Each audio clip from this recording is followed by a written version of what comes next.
आपण आलो आहे ढगवाडी या ठिकाणी. तर ढगवाडी या ठिकाणी नागरनळीमध्ये आलो होतो. तर आपण पाहू शकतो या ठिकाणी महादेवाची पिंड आहे आणि गुपित या ठिकाणी खाली जर गेलो तर आपल्याला महादेवाची दर्शन होतं.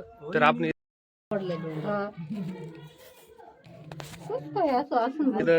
बाबा आहे, त्यांना विचारू इथले रहस्य काय आहे.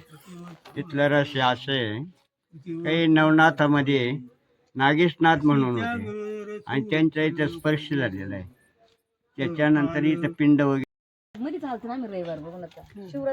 वगैरे महादेव वगैरे सर्व काही इथं देव पूर्वी आलेले आहे. आणि हे डोंगर एक होऊन असा फाक झाला. फाक होऊन त्या काळामध्ये तिथं ती महादेवाची पिंड आतमध्ये एक पिंड आहे. नाग आहे, नागाच्या फड्या आहेत 5 तिथं आतमध्ये. आणि इथं समाधी आहे देवाची. आणि इथं कोणी आपण मनातून काय जर बोललो त्याची इच्छा पूर्ण इथं होऊ शकते. तर पाहू शकता मित्रांनो, बाबांनी जे सांगितले ते खरं आहे. तर तुम्ही एकदा इथं ढगवाडी या ठिकाणी अवश्य भेट द्या. तर तुम्ही इथं पण वर पाहू शकता महादेवाचं स्थान आहे.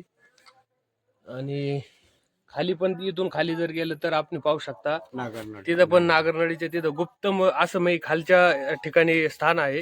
तर तिथं पण आतमध्ये जर आपण पाहिलं तर आपल्याला 5 नागांचे दर्शन होते. तर एकदा अवश्य भेट द्या. तुम्हाला मी लोकेशन सेंड करीन. तर एकदा ढगवाडी या ठिकाणी एकदा अवश्य भेट द्या. धन्यवाद.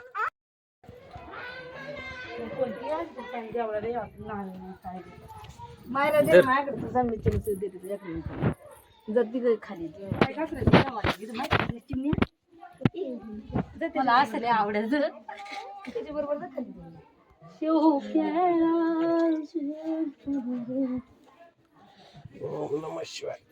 हर महादेव. अगं खाली पुढे नानी तिच्या गे बोलले खाली नको जाऊ का योगी थोडं इथं बघ. इथं खरं दर्शन आहे. कुठे हे बघ, इथं खरं दर्शन आहे. तू खाली कुठे झाली? खाली काय नाहीये. मग इथंच आहे का? हे खाली बघ, तू फड्या आहे खाली नागाच्या. पुढे तुझा आतमध्ये घुस खाली मुंडक घाल. आम्हाला नाही माहित. पुढे खाली तू खाली थांब. तू खाली उतर, त्यांना येऊ दे पुढे. तू त्यांच्या मागे उतरून जाईल. बॅटरीची लाईट, मोबाईलची लाईट लाव ना आतमध्ये.